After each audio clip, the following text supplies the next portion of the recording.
Hey, welcome back to the Group Project Podcast. I can't believe it. We are up to episode number 75, and I'm talking to Jen Burdis down there in Southern California, just north of San Diego. Is that correct? That's correct. I've been here Oh, over 20 years. oh gosh, that sounds, I mean, I'm not going to lie. It's getting pretty nice here in the Midwest, here in Iowa, but you guys have like this beautiful weather year round, right? Is that fair to say? We do. We do. We're spoiled. I mean, we don't have the fall leaves. We don't have the Yeah, fireflies. We don't have as much, those nice thunderstorms that bring the sun. that's true. But year round, we do have very pleasant weather. We do. Well, and it's perfect. We were just talking before the show. Jen is a jack of all trades. She does a little bit of everything. The personal training, the teaching, the keynote speaking. But one thing we talked about was you do, I followed you on Instagram and you do all these amazing outdoor workouts. And you're walking around bare feet, and it was like February and I was looking at these videos, like so jealous of what you're able to do. Sure. So okay, Jen, I'll do a quick introduction here as best I You can, bet. even though it's gonna be a lot of things. I'll just try to summarize, and then I want you to just kind of explain. This show is about where education, leadership, and personal growth, where all three kind of intersect. So I might let you tell your story of how those three intersect for you, if that makes sense. Please. So, You so bet. Jen, I'm just gonna list this off real quick, but Jen just finished up her 20th year of teaching at the elementary level, and she's going to talk about that here in a little bit. She's in the Pennsylvania Sports Hall of Fame. Um, what I think is really cool, I was just watching your video before we started. She appeared on not one, but two seasons of American Ninja Warrior, which I think is just a blast watching.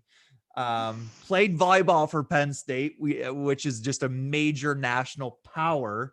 And she's author of a book called The Edu Ninja Mindset. So she has done it all. And not to mention, she's the founder of Winning Edge Elite Athletic Performance Training, or better known as Winning Edge. So, Jen, I'm about out of breath there with all the things that you're doing. Um, just kind of share, what's this path been like to get to the teaching, the personal training, the being on TV, all this stuff. Just kind of I fill us in. I obviously it stemmed from growing up in Pennsylvania. So I grew up in the woods, and I grew up Oh, playing in the woods of Pennsylvania. And wow. I think that's really shaped my life in that, all those activities, it was like a job for me for in the summertime. I mean, 8 hours just climbing trees and running up hills, and probably just Sure. running through the little creeks. And so I've always been active as a kid, running through the woods and playing in the neighborhood. So I gravitated towards sports. So I played baseball, volleyball, track and field in high school. And so that athletic drive or appreciation has been there, since I was very young into high school. And then, playing on team sports was a whole nother experience that just, grew these friendships and that competitive fire, but that teamwork at the same time. Right. Mm-hmm. So I think that just developed the athletic foundation, because school was pretty tough for me. I have to be very honest. So for me and for many students who you probably come across, and many of the Mm-hmm. teachers who are listening, they probably know a lot of students who might struggle in the classroom and then be really good, or find an appreciation in music or sports, Sure. and have those as their outlets. And that's what sports were for me. I struggled growing up with undiagnosed dyslexia. So reading was really hard for me. So definitely, sports is where I saw success and got a lot of positive reinforcement. Sure. And right, so Yeah. into high school, that's how that continued to develop. And then I was fortunate to play volleyball at Penn State. So I continued that combination of, I loved coaching, I loved teaching others, and sharing skills of volleyball with younger students. So I was able to get an education degree and play at one of the best universities in the Mm-hmm. country, Mm-hmm. so to be able to just both play under Russ Rose and have him as a mentor for my years there was forever life changing, getting my education degree. And then, of course, when my college roommate, after she graduated, said, "Hey, I'm moving to California. Hmm. What do you think? I need a roommate. Do you want to move out to California?" And I said yes. So that's where I made that Wow. transition from east to west coast, brought those values, brought what I learned up to that point, and then traveled west to get my first teaching job right out of college, right? So that was an opportunity to be able to teach at a very good school, same school for 20 years at the elementary level, everywhere from second to fourth, fifth, sixth grade elementary PE.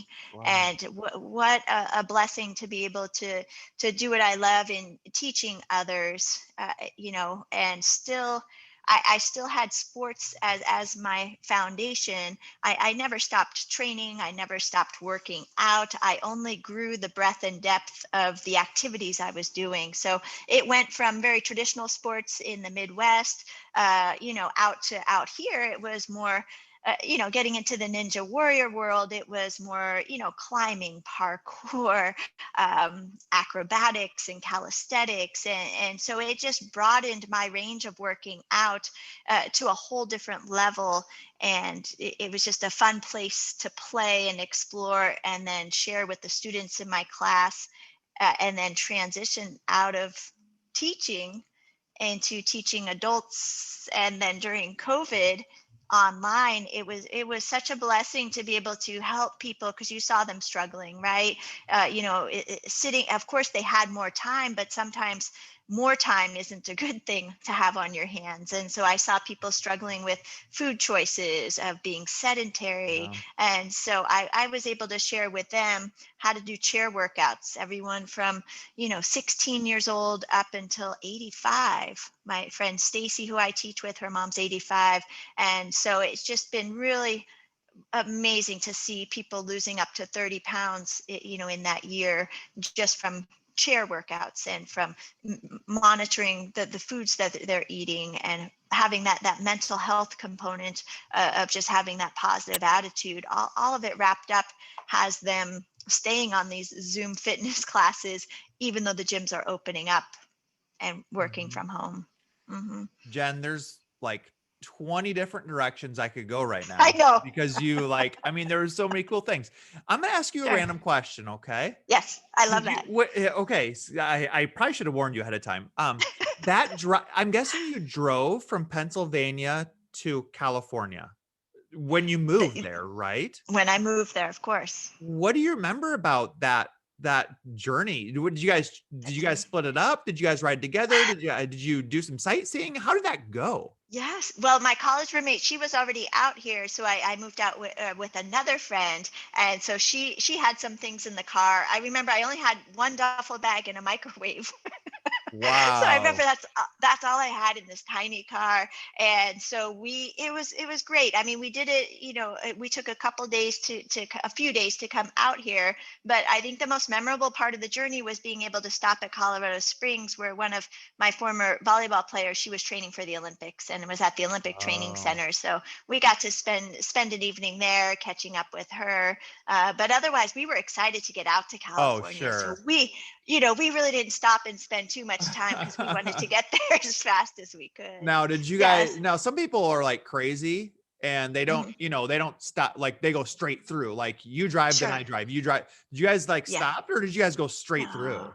No, we broke it up into about 7, 8 hour days. So Sure. so we Okay. took, I think it was maybe 4 or 5 days to be able to get Sure. out at a Sure. reasonable pace. Yeah. But if I were to do it again, I would probably stop, in Colorado, and I would stop and do some hiking and just Yeah. really take advantage and take it slower the next time I do that. Huh. Mhm. Well, that's Yes. oh, that I mean, that's like you know, when students graduate from college, it's like, okay, what are we gonna do? You know, I kind of did maybe not quite as crazy with your duffel bag and Mhm. your microwave, Sure. but I moved down to Florida and taught down there for a period of time. Oh yeah. And then I did miss, you mentioned earlier, the leaves, the Right. fall, the seasons. I missed that. So I got back to the Midwest, but it's such a cool story. But and you haven't left. I Yes. mean, you've been out there and I haven't. you've made it your home. So I have. Yes. tell me about Yes. okay. So right now, and then I'm gonna ask you about American Ninja Warrior, how the heck that Okay. all happened. But right now, then, so you're doing the virtual, you're doing a lot of virtual sessions, which is kind of with your training, correct? Maybe explain a little bit You more about bet. what does your day look like? What do you what Oh, I love that question. I mean, so the people that are watching on YouTube, you can see that this is my setup. So I train from home. I've got a punching bag here, so I do I do some hit boxing classes, a lot of body weight classes, a lot of yoga flexibility, mobility, and some lightweight training. So I've been training people from my living room in my bare feet for about a year and a half. And it's been amazing. So I wake up, I train people all over the world. So I wake up at about 5:30 in the morning. I train people for about 7 hours a day. So I personally do all the workouts with them. So for a oh year and a half, so for about a year and a half, I've been working out, about 7, 8 hours a day. And I love it.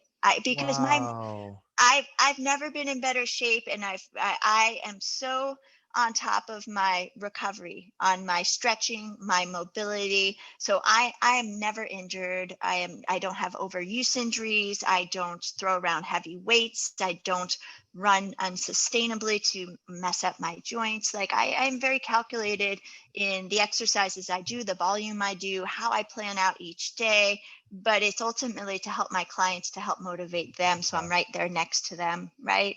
Yeah. Yeah.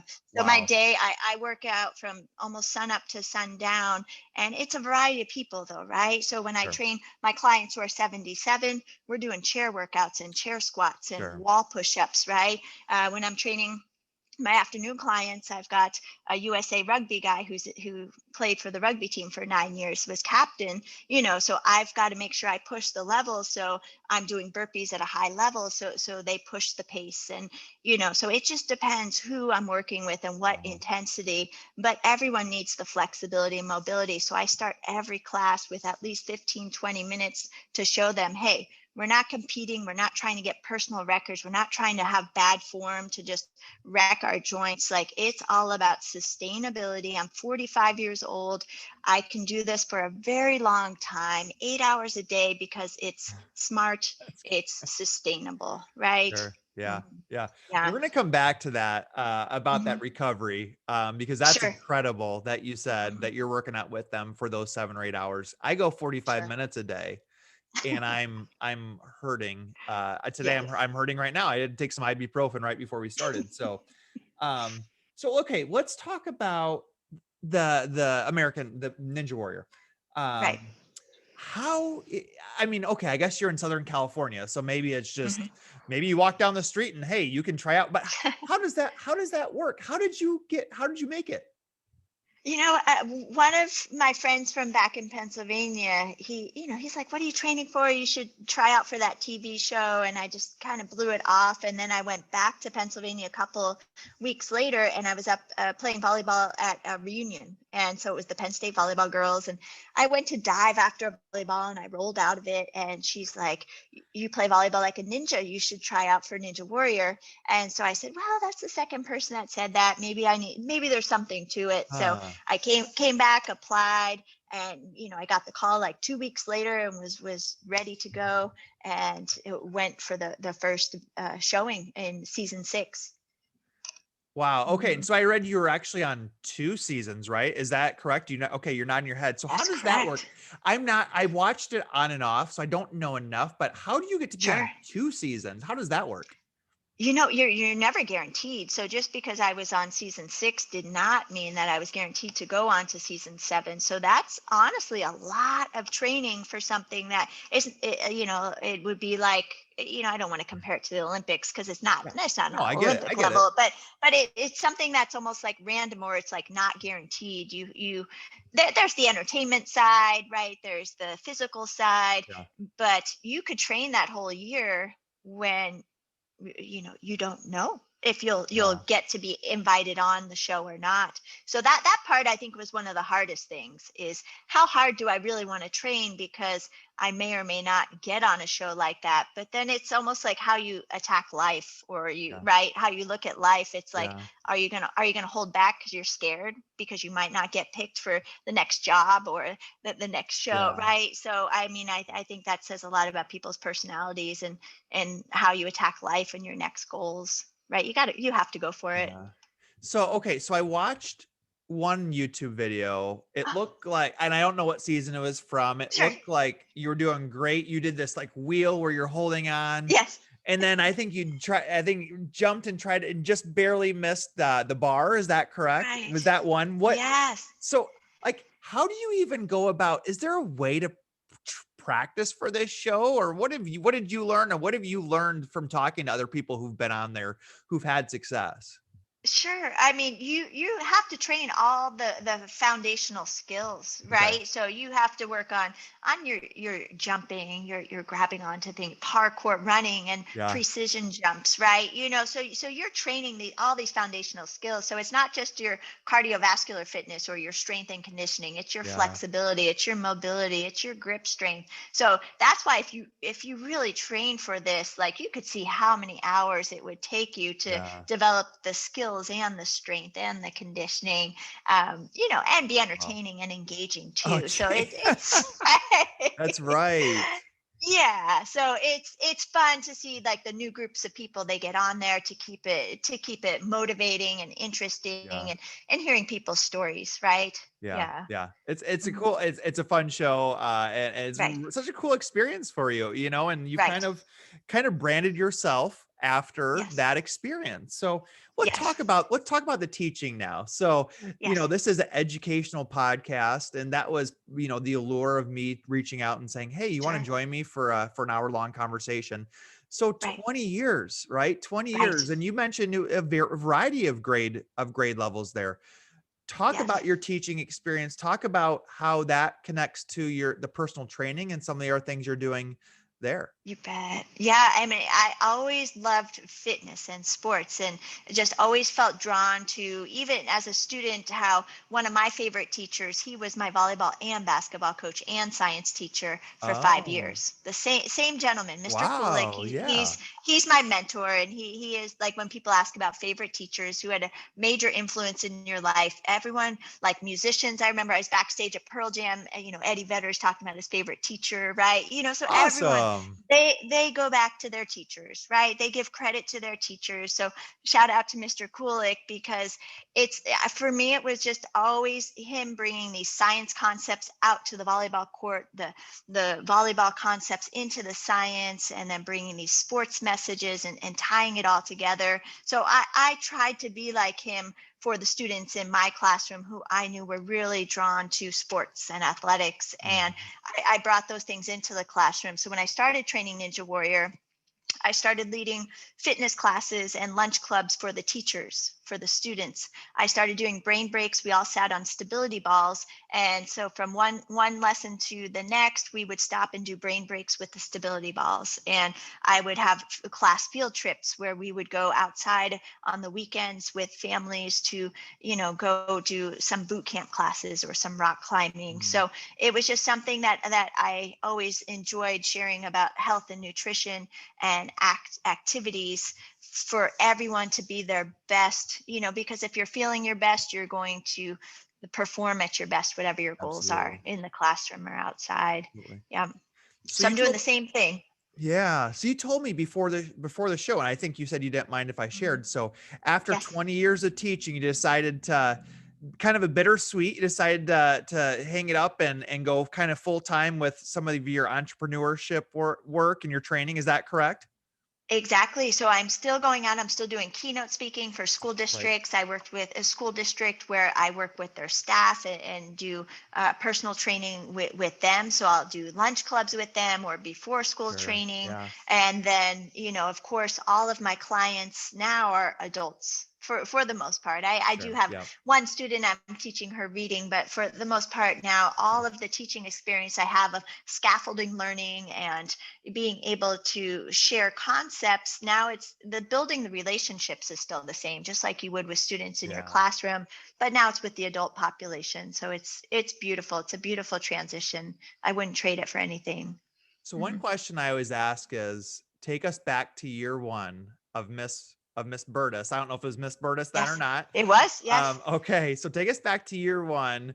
What were some of the strengths of you as a teacher? Maybe were some of the weaknesses? Maybe where did you Yeah. come along the furthest as a teacher? I think I think getting my master's degree was the best thing for my educational career. So I think taking 3 summers in curriculum development was probably one of the best things for me. We were also fortunate to have the Columbia University instructors come to our school and help guide us in reading and writing curriculum Wow. projects. So being a teacher and really having them push our personal growth in that way was challenging, especially having undiagnosed dyslexia and going through what they were sharing with us and how to help the students become better. That really honestly pushed me to another level of my learning and being able to help the students have more compassion, because I struggled so much with that personally myself, even as an adult. I mean, I still have dyslexia, so those things I have such a passion and compassion for students who have learning disabilities. So you've Yeah. brought up the dyslexia a couple times, hmm and I've got to ask, you wrote a book. You wrote a book Right. called The Edu Ninja Mindset, which is available on Amazon. Mhm. How does somebody with undiagnosed dyslexia do the furthest thing from the on the continuum Right. of like what you should be able to do, which is go and write a book? So Sure. how did that work, and how did you decide I'm gonna write a book? Right. It's because I was doing a keynote speech in Nebraska for some Okay, schools okay. there. And so the superintendent there, I had all the content of nutrition, movement, mindfulness, but he's like, anyone can share that with us. They're like, you're a real educator and you've been training these 20 years or close to it. You're in the grind, you're in there day to day and still Yeah, performing at such a high level. There where he's like, we want your personal stories, right? You're not just a consultant who's just talking about this. You've done this for over 20 years yeah. sustainably, where your health and wellness is up here, your performance is here. And so those teachers, that's what they relate to, are those personal stories. How do you do it? And so when I started crafting those stories, then I was like, well, what do I do with this now? I might as well try to put it together in a written version. And you're right, that was one of the biggest challenges for me, was trying to organize. Dyslexia is so hard with organizing not just words themselves, but just think chapters of books, trying to condense them, put them in a way to share that with people. I love pushing the envelope and putting challenges in place, because for volleyball, I'm 5'1", playing Division 1 volleyball with like 6 foot players. So I've always liked that idea of really setting very high goals and trying to reach them. So for me, writing a book was one of those very high goals with dyslexia that I was able to overcome and be able to share with people some of the things I've learned over the years. So tell us a little bit more about the book. If Yes. they were to pick it up, because it's having you mentioned the Edu Ninja mindset. So tell us a little bit more. If people were to pick up your book, what could they expect as they dig into it? You bet. So I think that first concept, the whole that I've got a copy here Yeah, too. yeah, The yeah. edge, yeah, the edge and ninja mindset. I think the mindset part is the biggest thing. So I think it's about setting very high goals. And for me, it was my volleyball coach at Penn State, because when I got there, he said, I have two goals for you. One is you win every sprinting drill in practice, and the other is that you make the all academic team each year. And for me, that was the harder goal, right? Like, yes, I was fast, but there's taller girls in the team. Like, that seems reasonable. Yes, I can win sprints, but the whole idea of like trying to make Yeah. this academic every year, was the hard challenge for me. So I think it's this idea of trying to navigate whatever your obstacles are, whatever your perceived, things are that are holding you back. How do you find that way to succeed and overcome? And I really think it's by really setting high, aggressively achievable goals, right? Mhm. Aggressively achievable. And then each day, just being able to dial in that nutrition, movement, and mindfulness to just have that foundation of just being at your best. So then each day you've got the energy, you've got the stamina to be able to get the things done on your list, and to be able to get the things done weekly and yearly. And for me, it's just very motivating to surround yourself with other people who are doing that work, Mhm. and just lifting each other up to be able to achieve whatever goals you want to. So it's that consistency, it is that discipline, it is setting the high goals, and then it's learning more, about exercise, what to put into your body, and that rest and recovery we talked about. So it's all in here. So I'm looking at your book cover right now, and it says 11. Is it 11 steps? It's a Habits. 11 habits for building a stronger mind and body. What? Hmm. Okay, I'm going to ask you, kind of put you on the spot here. Of the Yes, 11 sir. habits, Oh, choose choose one, either that's your favorite, or maybe choose one that's maybe under the radar that people maybe who haven't read your book haven't heard of before. right. I just I'm all about developing the grit and flexible thinking. So Yes. for me, people who are gritty and they get after it and they find ways, they don't make excuses. I'm very attracted to that mindset and the people that imbibe it and they live it. And so for me, that's what it is you don't take no for an answer. You figure out a way, you make it happen.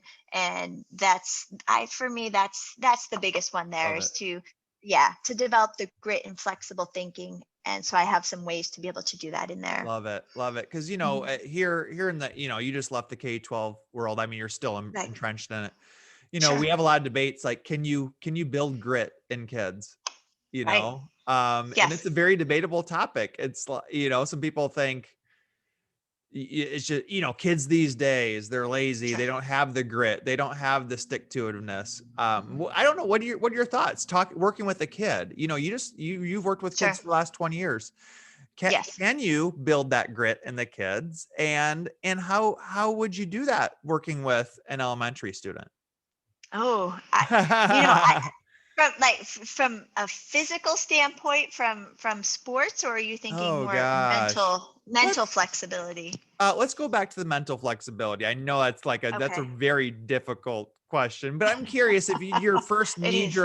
knee jerk reaction, what your thoughts Yeah. are there. Well, I mean, I think so many times as educators, you always want to give students the answers, right? So, I mean, Yeah. I think because teachers are so empathetic, and that's why they get into the profession, is they want to help, they want to help. And so I think more it's getting better as an educator by asking very thoughtful questions, having high standards, and expecting them to continually try to get those answers and not just give them the answers. So for me, Mhm. it was always about asking very engaging, thoughtful questions to not just give them the answer, Love it. right?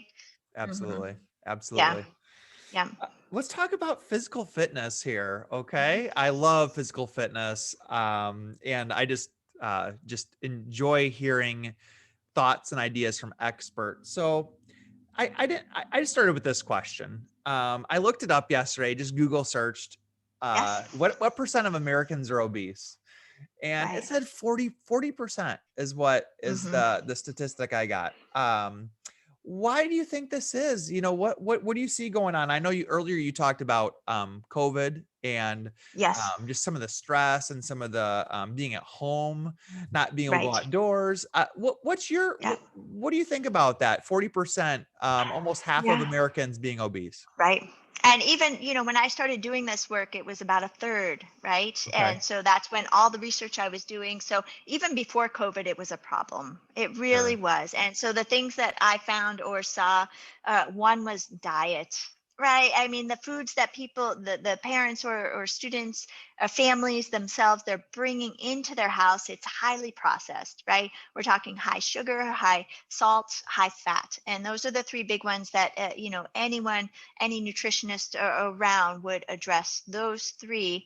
And so that's usually what it is you want to be eating things on the outside of the Ah, grocery store, okay. perishable things, right? Things that are going to go bad because they don't have the preservatives in them. So I know people get afraid of carbs or fruit, but people aren't getting fat on apples, are they? I mean, I'm eating so many kiwis a day. Yes, they're a little higher in sugar, but come on. I mean, I don't have my candy bars here. I don't have Yeah. these bunch of frozen dinners or canned foods. I'm eating fresh veggies, fresh fruit, lean proteins, and then fruits and vegetables. So, that's my biggest recommendation. And so at our school, we had a garden and we would throw these salad parties, and the parents and people they would laugh. They're like, what? They're like, my son or daughter they don't eat salads at home, but yet like they're loving these salad parties from the garden that they're getting to make their salads from stuff they grew and add different things in them. And then the movement is the second piece. I mean, I really think diet is the biggest for people, but second would be the movement. A lot more people are on their iPhones, the technology piece, the TV, the video games, and so even for me, I know this is I don't like to sit around. So during my lunch break, it's California. So I go rollerblade, I go take a walk, I get out of the house because I'm in the house, but I'm still moving. People are like, why don't you just go read a book outside? Why don't you just, and it's like, I like to be moving. And so, students though, sometimes I just see them sitting on their technology a little bit more than when I was a kid running through the woods 8 hours a day, back in Pennsylvania. So I think those are the two biggest things that I see for people holding them back, or those obesity numbers rising in the Yeah. US. So Hmm. when you started off, you said at a shop, because I always like rules of thumb to, Hmm. like I call, like principles to follow. You mentioned Sure. like shop around the perimeter, right? Was Hmm. that what you said? It's Hmm. surprising. Like I know in California, I think there's a lot more people who are health conscious. Here in I the agree. Midwest, right or wrong, like a lot of people don't know that rule.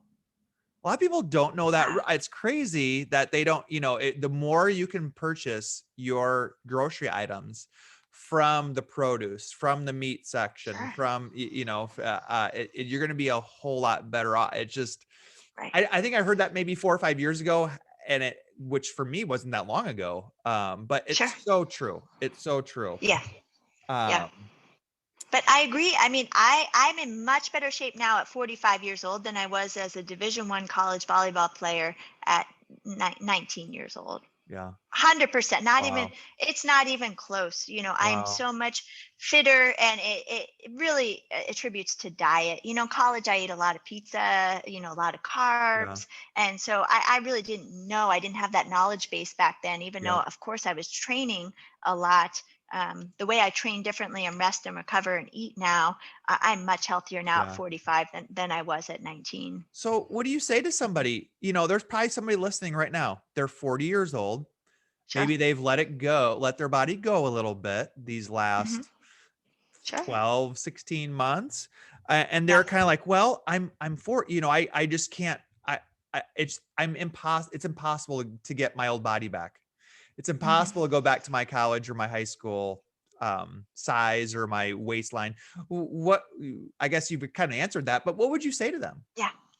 Well, I mean, that's exactly what I would say. If I were to share pictures or stories, or other people who know me, I am so much fitter, healthier, Yeah. happier, all the way around because of all the things I put into my place, and day to day of the consistency. But food is a big piece of that, because when you feel better, you look better, you exercise more, you recover better. You're just really conscious of what you put into your body. When I eat sugar, I know I crash, I get tired, Sure. I don't feel as well, I don't perform as well. So I make sure I eat less of that. So it's all connected. But I think the hardest thing for people is to start.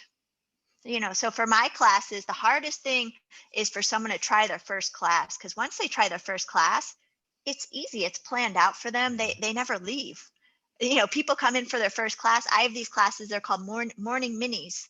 So it's a little half hour. It's a little. You wake up 6:30 in the morning out here on the West Coast, 9:30 back on the East Coast in the morning. And so people are like, okay, I can do a half hour, like 10 minutes of stretching, get the heart rate up a little bit. So I Mhm. think if you start small and just put something in place, whether it's that or an activity that you like, that's where I would say to start, is just day one, just start, get out and move, and just keep doing it, build that momentum. So you worked in schools for 20, Mhm. 20 years. Sure. And what you see a lot is y- y- what I see a lot, maybe not in your building, but in the buildings that I've been in, um, teachers, administrators, whoever it is, there's 20, 30 minutes for lunch, if that. Right. You might have students in your classroom. You might, administrators would rather, they're in the lunchroom supervising. They don't have any, a Mhm. lot of people just don't eat or they eat Right. kind of crap food. What would Mhm. what do you recommend? What do you recommend for eating like a lunch? If somebody's like, I don't Yes. know what to, I'm just in a bad habit of not eating or just eating, the candy out of my drawer. Right. Where should they start with their eating in terms of educators?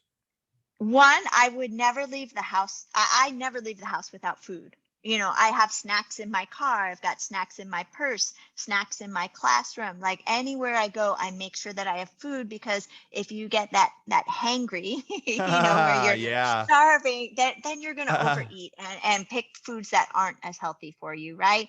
So I make sure that I have trail mixes for me, or if people are do eat meat, then beef jerky, or things like that, apples with almond butter. I make sure baby carrots and or hummus. I travel with all those. I have a little tiny cooler. I'll always put that into my car. When I was in the classroom, just between you and me and the rest of the listeners, Yeah. I had a blender, a microwave, a refrigerator. But I Nice. would I would make sure that I was eating. I eat a lot, right? And so I make sure every 2 hours that I'm eating healthy Yeah. foods, so then I don't get so hungry that I pick foods that aren't as healthy. Uh, Okay, so Mhm. blender. I always want to know a great smoothie recipe or a Oh, great. Do you okay. have one off the top of your head you could share with Oh us? yeah, 100%. I can give it to you so you can share it with all your listeners, but it's the Popeye spinach smoothie, so you put in, I mean, I can give it to you very quickly. It's about a cup and a half of almond milk is the milk I prefer. I do a handful of spinach. I'll do a handful of frozen mango. I'll do a scoop of Ooh, vanilla protein powder. Some people like whey, some like pea protein. That's going to be a personal preference based on bio individuality, how your yeah. body processes the protein. And then that's my favorite smoothie. I know the green color sometimes, when people look at it, it makes them shake their head, but it's great. You know, So you threw me for a loop with the mango. That's awesome. I've never thought to do the mango. I do the bananas, yes, I do sure, the raspberries, the strawberries, the blueberries, but I'm gonna try yes. that out. That's Try super the mango. easy. Super Mm-hmm. easy. That's Yep. awesome. That's awesome. Yes. Okay, so let's Yes. talk working out then. I mean, you've Okay. talked a lot about body Sure. workouts. Yes. For those of you who can't see us, I mean, she is Mhm. jacked. Okay, she is jacked. She is ripped, and it's just and you said before the show, it's not like you are it's not like you're lifting heavy weights. You're just doing a No. lot of body exercise. So Yes. what can you share about that? What are the best body exercises we can do? How long do we have to do it for? I guess anything Sure. you can share there. Again, principles, rules of thumb that people can follow. Right. I mean, just like traditional gym workouts where you see people lifting weights, your body is a weight, right? So if you know how to manipulate it using gravity and the amount of speed you're going through, what muscles you're engaging, you're able to set up your week the same way you would with lifting. So if you're concentrating on your biceps and triceps, you're able to do body weight exercises one day on that, versus other ones. And so in the classes, I make sure I develop that everything, whole body, from legs to arms to core. I'm able to sandwich. I have 7 clipboards of if you saw the back side of my teaching, my classroom in here, you'll see how much I cram into a 1 hour class for people to ensure from head to toe. So if I were to pick favorite exercises, I love anything where you're balancing on one leg and working strength, a lot of isometric holds, a lot of movement with the strength building. So it's all about balance and a blend of exercises, really is. So I'm Mhm. going to your I was trying to get there real quick here. Yes, I was going to try to go to your Instagram. What's your yes. Instagram? Is it just Jen My Burdis or Instagram, it is. It's JenBurdis. And so on there, I really share a lot. Sometimes people will say, "Hey, I'm going on a hike. What exercises can I do while I'm on my hike?" And so I'll put together like 4 or 5 exercises and say, "Hey, try these." And for me, it's all about scaffolding, just like in the classroom. So I've got clients of all different levels and abilities. So that is my forte, where I just love saying, "Hey, this is the challenging exercise, intermediate, beginner. Try it, go."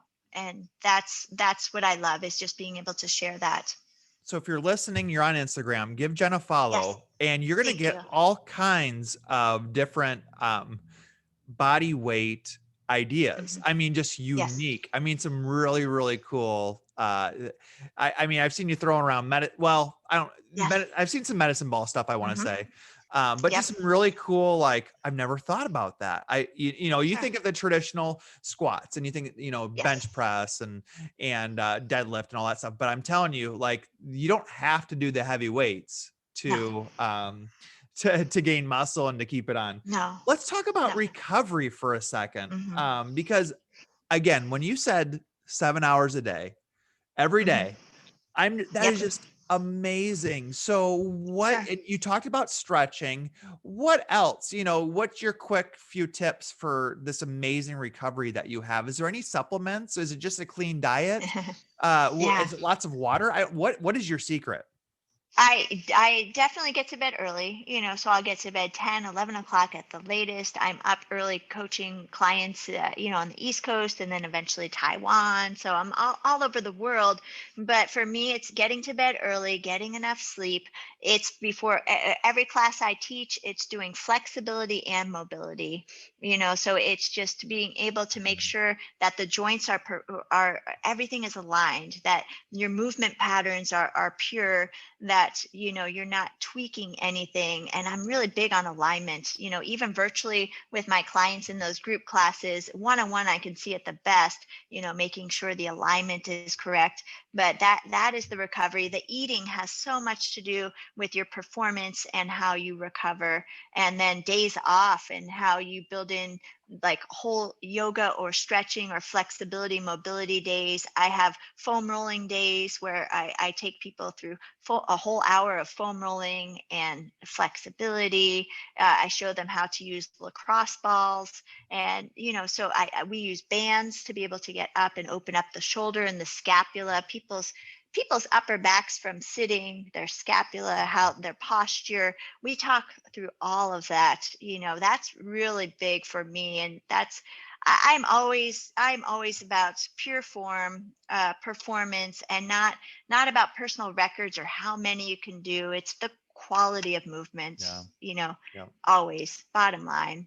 So Hmm. hey, if you were out there like me, and you are my back's always sore, everything, take some of these tips, go check out what Jen's website. She's got an awesome website as well. Just Jen Burdis, quick Google .com. search, .com, and you'll Mhm. find it. So again, for if you're trying to figure out that recovery, Yeah. that very hard thing to figure out, Jen's got it figured out. So give her a follow there.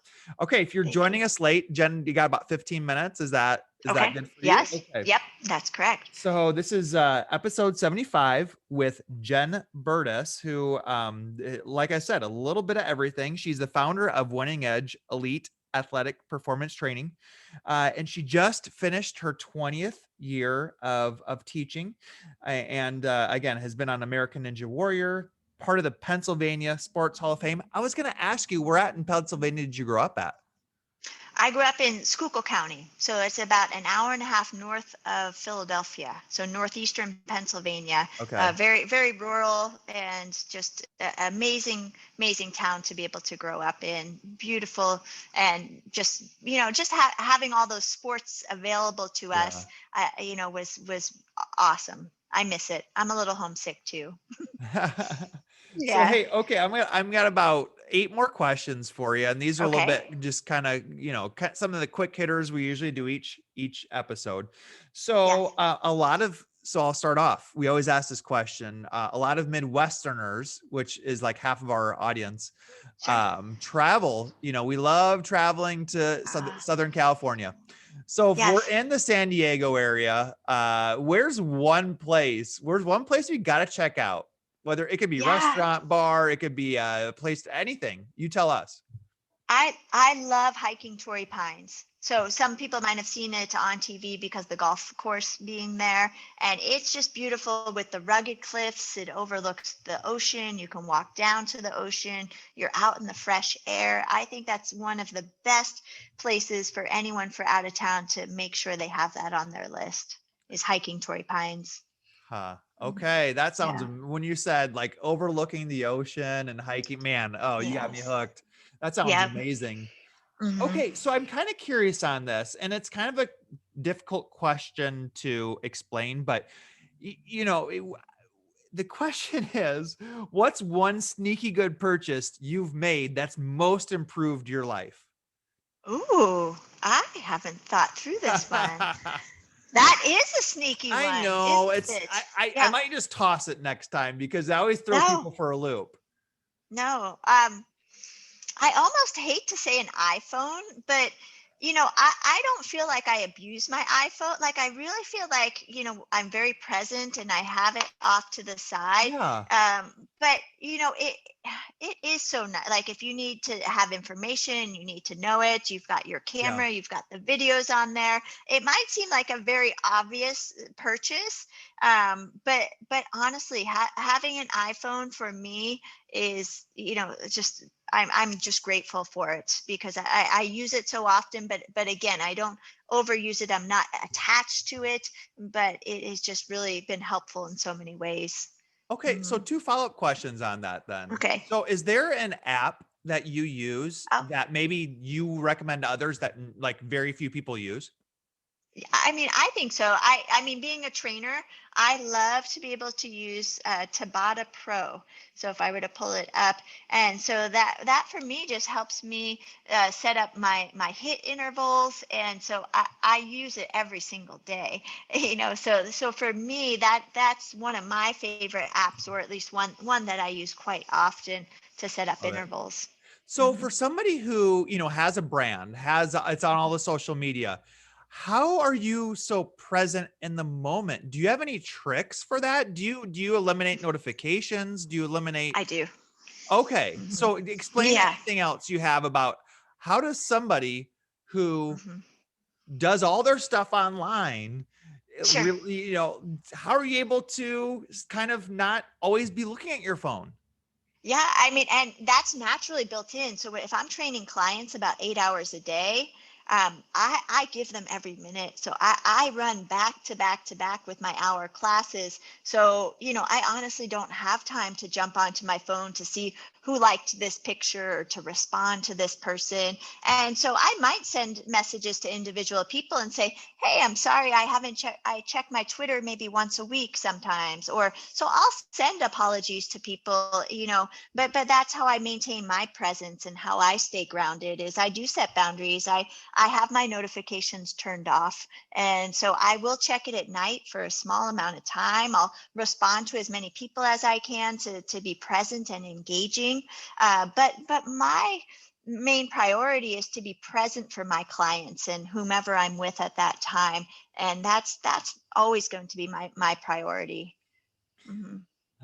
That's good because Yeah, that's good that you're not that you find a way to find distance between yourself and your sure. phone because a lot of people Yeah, struggle with that. I'm Uh, sure. Yes, I see that. so if you were on the go, you always leave you always leave home with good food, it sounds like. But Oh, if you yeah. are stuck, uh, and you've got to go to the grocery convenience store, it's got to be a sure. quick in out. You're in the car, you're going somewhere. What are Yeah. a couple go-to items that are maybe sneaky good for you that you can get at a convenience store that you have, what would you go for? Yeah. I mean, I think those nut bars, and I think they're called Kind bars actually, something where it's mostly real food. It's mostly nuts, right? So you've got those healthy fats in there. So, I might grab something like that.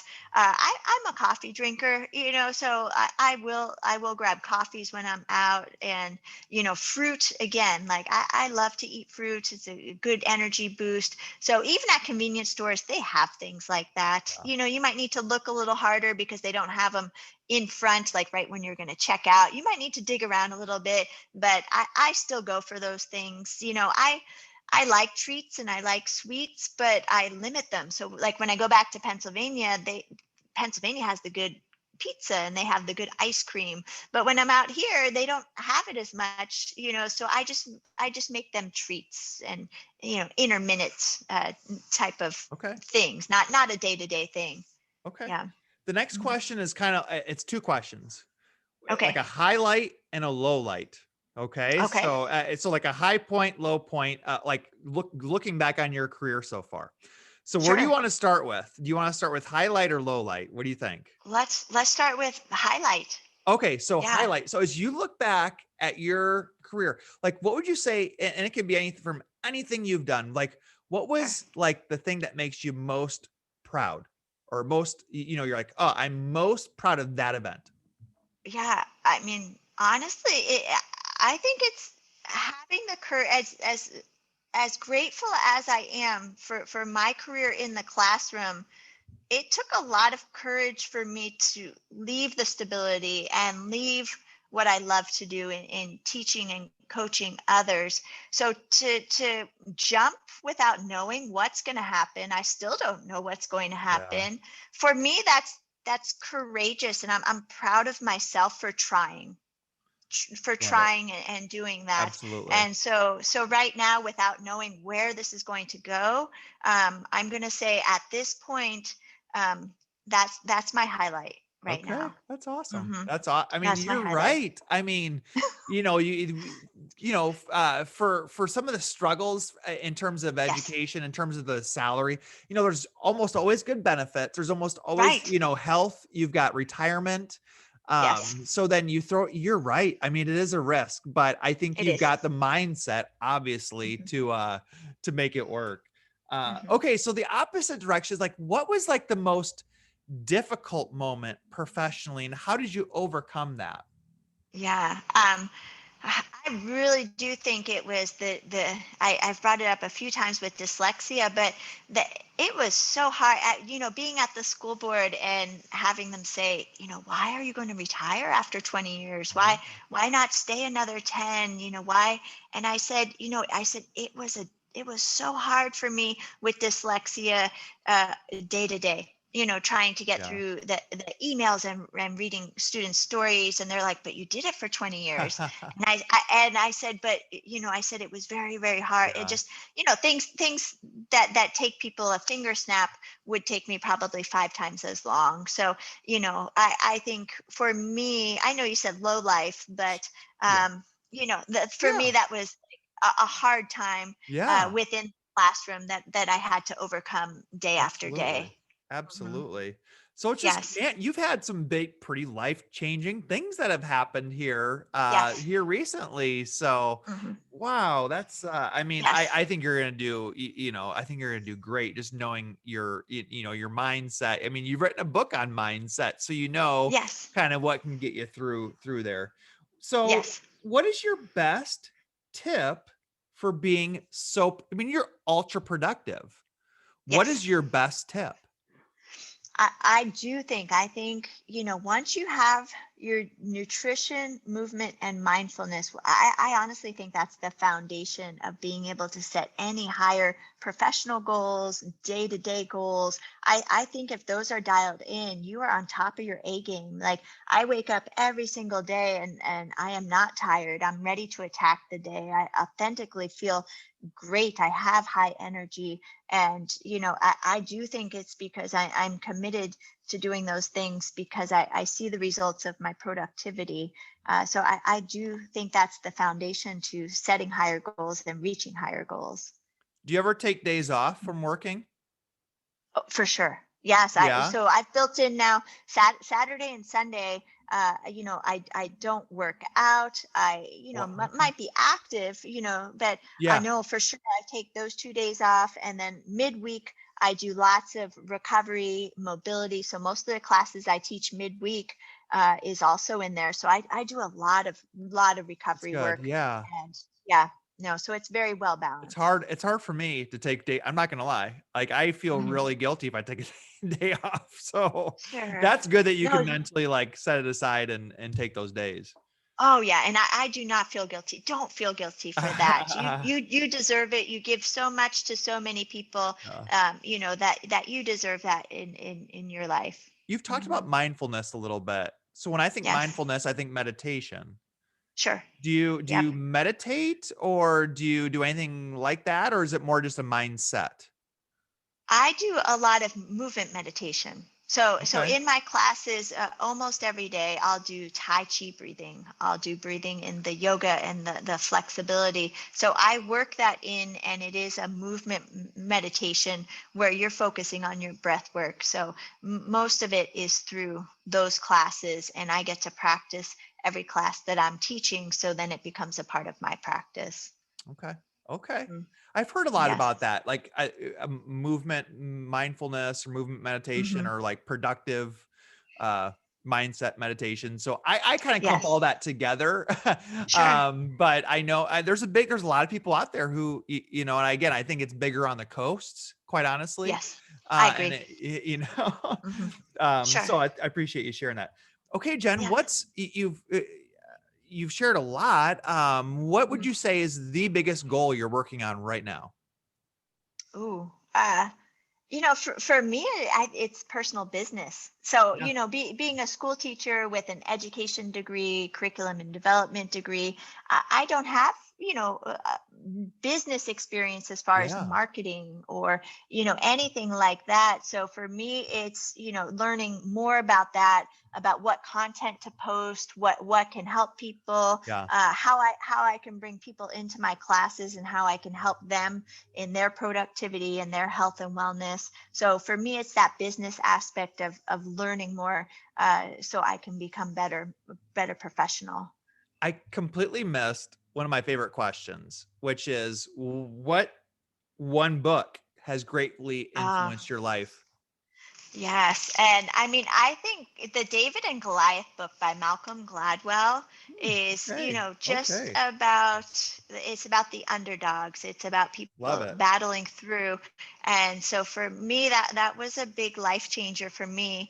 And again, I know we brought up dyslexia so much, but there were just a couple personal stories in there, of people who overcame that. And that really helped shift my perspective of looking at it as an advantage and not a Yeah. disadvantage, and how to change it into opportunities to help others and to write my book and to show how to get through obstacles. And so that I really appreciated that book and the Awesome. positivity that it gave me. A lot of Mhm. people love Malcolm Gladwell out Oh there. I mean, yes. he's Yes. been mentioned numerous times on this show. I don't know if he'd mentioned Okay. David and Goliath before, but Oh. I love a true like underdog story. I love it. And I Mhm. haven't, I read a number of his books. I haven't read that one. So Mm. might have to check that out.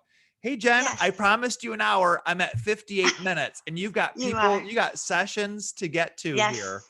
Yes, yes. Is there anything else that you didn't have a chance to share that you want to share with the educational leaders who listen to the show?